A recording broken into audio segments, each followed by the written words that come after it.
Godfather ഇല്ലാത്ത കയ്യിലാകെ ഉണ്ടായിരുന്ന നാടക പരിചയം നൽകി ആത്മവിശ്വാസം മാത്രം മൂലധനമാക്കി ചെന്നൈയിലേക്ക് വണ്ടി കയറി ഇന്ന് നിരവധി സിനിമകൾ സംവിധാനം ചെയ്ത് പ്രശസ്തനായി മാറിയ പപ്പൻ നരിപ്പറ്റിയുടെ സിനിമാ ലോകത്തെ അനുഭവങ്ങൾ പങ്കുവച്ച് 40 വർഷത്തെ സിനിമാ ജീവിതത്തിന്റെ നേർക്കാഴ്ചയായ സിനിമയോടൊപ്പം എന്ന പുസ്തകം വായനക്കാരിലേക്ക് എത്തുകയാണ്. കോഴിക്കോട്ടുകാരൻ പയ്യൻ തുടക്കകാലത്തെ കടുത്ത അവഗണനകളും അപമാനങ്ങളും വിശപ്പിന്റെ വേദനയും കടിച്ചുപിടിച്ച അവൻ സിനിമ എന്ന കടലിൽ നീന്തി തുടങ്ങി.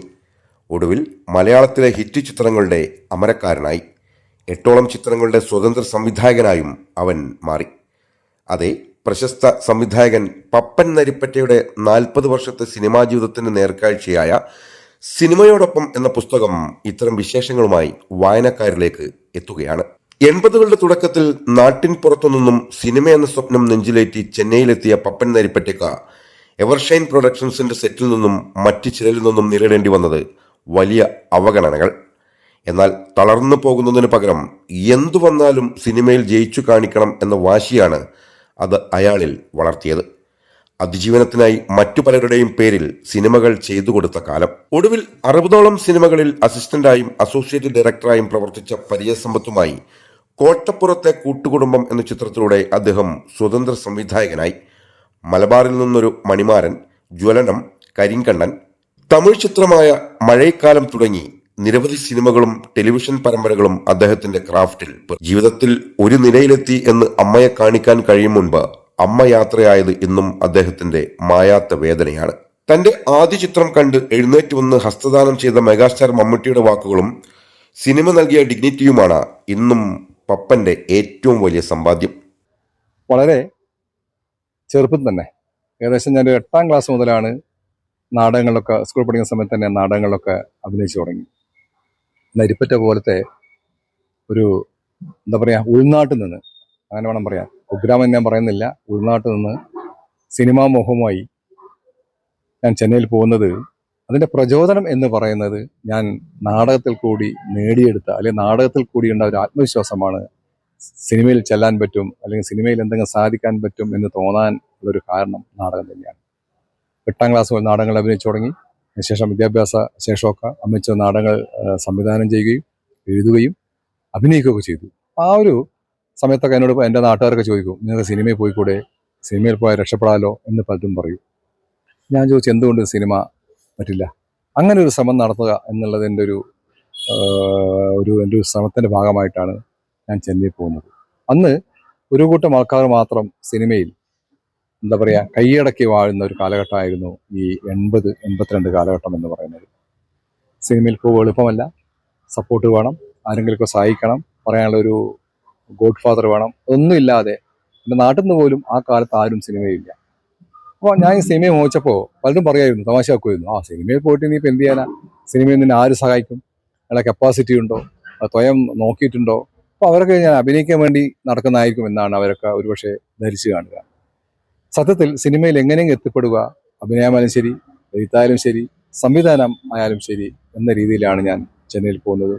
അങ്ങനെ എൻ്റെ നിതാന്ത ശ്രമം കൊണ്ട് ഞാൻ എന്താ പറയുക, സഹസംവിധാനായിട്ട് ഏകദേശം ഉന്നതരായ ഡയറക്ടേഴ്സിൻ്റെ കൂടെ, ഇന്നും മലയാള സിനിമയിൽ തിളങ്ങി നിൽക്കുന്ന ഡയറക്ടേഴ്സിൻ്റെ കൂടെയൊക്കെ സഹസംവിധായകനായി ഏകദേശം 60-ൽ പരം സിനിമകൾ ഞാൻ പല ഡയറക്ടേഴ്സിനും എൻ്റേതല്ലാതായ അവരുടെ പേരിൽ ഞാൻ പടം ചെയ്ത് കൊടുത്തു. അതെന്നിലെ ആത്മവിശ്വാസം കൂട്ടി. അന്ന് അങ്ങനെ ചെയ്തു കൊടുത്താൽ നല്ല പൈസ കിട്ടും, അത് ജീവിക്കാനുള്ളൊരു മാർഗം കൂടിയാണ്. പൈസ വേണമല്ലോ എല്ലാത്തിനും. കലയും, എന്ത് കല പറയുമ്പോഴും കലയും ജീവിതവും കൂട്ടിമുട്ടിക്കാൻ വലിയ പ്രയാസമുണ്ട്.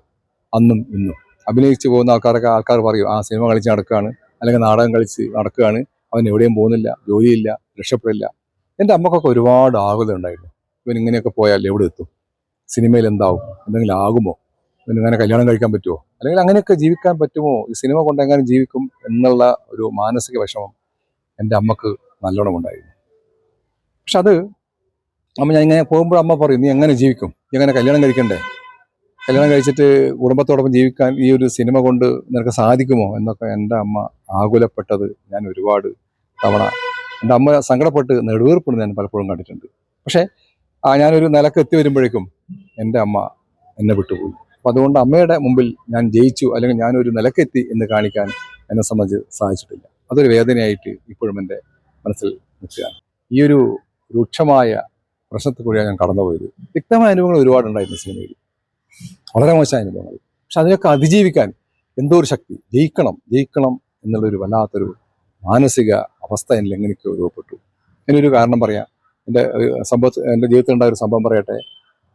കുറേ മുമ്പാണ്, ഞാൻ തുടക്കകാലത്ത് KG രാജശേഖരൻ എന്ന് പറയുന്ന ഒരു ഡയറക്ടർ ഉണ്ടായിരുന്നു. ഒരു സൂപ്പർ ഹിറ്റ് പടമൊക്കെ ചെയ്ത യക്ഷിപ്പാറു, ചമ്പൽക്കാട്, അവൻ്റെ അഹങ്കാരി എന്നൊക്കെ പറയുന്ന സൂപ്പർ ഹിറ്റ് പടമൊക്കെ ചെയ്ത ഡയറക്ടറായിരുന്നു അദ്ദേഹം. അദ്ദേഹത്തിൻ്റെ കൂടെ സംവിധാനം പഠിക്കാൻ ഞാൻ ആഗ്രഹിക്കുകയും എൻ്റെ ഒരു ബന്ധു മുഖേന അദ്ദേഹത്തെ കാണാൻ പോവുകയും ചെയ്തു. അന്ന് സാഹസം എന്ന പടത്തിൻ്റെ ഷൂട്ടിംഗ് നടക്കുകയാണ്. അപ്പം ഞാൻ ഉച്ചവരെ നിന്നു. സംവിധായകൻ പറഞ്ഞു, നിങ്ങൾ നോക്കി കണ്ടോളൂ, ഒന്ന് പഠിക്കൂ, അങ്ങനെയൊക്കെ സിനിമ എന്ന് മനസ്സിലാക്കൂ എന്ന് പറയുന്നു. ഞാൻ രാവിലെ മുതൽ തന്നെ വൈകുന്നേരം വരെ നിൽക്കാം എന്ന രീതിയിൽ അവിടെ നിന്നു. ഉച്ചയായപ്പോൾ ഞാൻ പറഞ്ഞു, സാർ ഞാൻ പോയിക്കോട്ടെ, എൻ്റെ വീട്ടിലേക്ക് പോട്ടെ, ഭക്ഷണം വീട്ടിൽ പോയി കഴിക്കാം, എൻ്റെ പെങ്ങളൊക്കെ ഉണ്ട് ഇവിടെ എന്ന് പറഞ്ഞ പുള്ളി ഒന്നും വേണ്ട, നിങ്ങൾ ഇവിടെ ഇരുന്ന് ഭക്ഷണം കഴിക്കണം, ഭക്ഷണം കഴിച്ച ശേഷമേ പോകാവൂ എന്ന് സംവിധായകൻ പറഞ്ഞു. ഇനി അദ്ദേഹത്തിന് അങ്ങനെ ഒരു അതിർത്തി വേണ്ടല്ലോ എന്ന് കരുതി ഞാൻ ഫുഡ് കഴിക്കാനായിട്ട് ഫുഡ് കൊടുക്കുന്ന ആ സ്ഥലത്ത് ചെന്നു. കുറച്ച് അപ്പുറം മാറി സുമത, സോമൻ, അടൂർബാസിയൊക്കെ പോലത്തെ വലിയ വലിയ നടന്മാർ ഭക്ഷണം കഴിക്കുന്നു. തൊട്ടിപ്പുറത്തായിട്ട് ടെക്നീഷ്യൻസ്, ക്യാമറ അസിസ്റ്റന്റ്, ക്യാമറാമാർ, അവരൊക്കെ ഇന്ന് ഭക്ഷണം കഴിക്കുന്നു. ആ കൂടുതൽ ഞാൻ പോയിരുന്നു. എനിക്കൊരു ലഭിച്ചു. വിഭവസമൃദ്ധമായ ഭക്ഷണമാണ്. ചിക്കനും മട്ടനും എന്നും കണ്ട സിനിമയുടെ ഫുഡ് അന്നും ഇന്നും സൂപ്പറാണല്ലോ. കഴിക്കാൻ ഇരുന്നപ്പോൾ ഞാൻ എൻ്റെ ഈ ചിക്കനും അത് ഉപ്പേരി അത് ഇതൊക്കെ വിളമ്പിയപ്പോൾ ആ ഇലയിൽ ചോറ് വിളമ്പി, സാമ്പാർ വിളമ്പി, ഞാൻ കൈകുത്തി ആ വീളിങ്ങനെ കുഴച്ച് ചോറിങ്ങനെ കുഴക്കുന്ന സമയത്താണ് തൊട്ട് പുറകുന്നത് സംവിധായകൻ പറഞ്ഞിട്ടാണോ ഊണ് കഴിക്കുന്നത് എന്നൊരു ശബ്ദം ഞാൻ കേട്ടു. തിരിഞ്ഞു നോക്കി. എവർഷൈൻ പ്രൊഡക്ഷൻസിൻ്റെ മാനേജർ രാമൻകുട്ടിയുടെ മുഖം ഞാൻ ശക്തമായിട്ട് കണ്ടു. തീക്ഷ്ണമായൊരു മുഖം.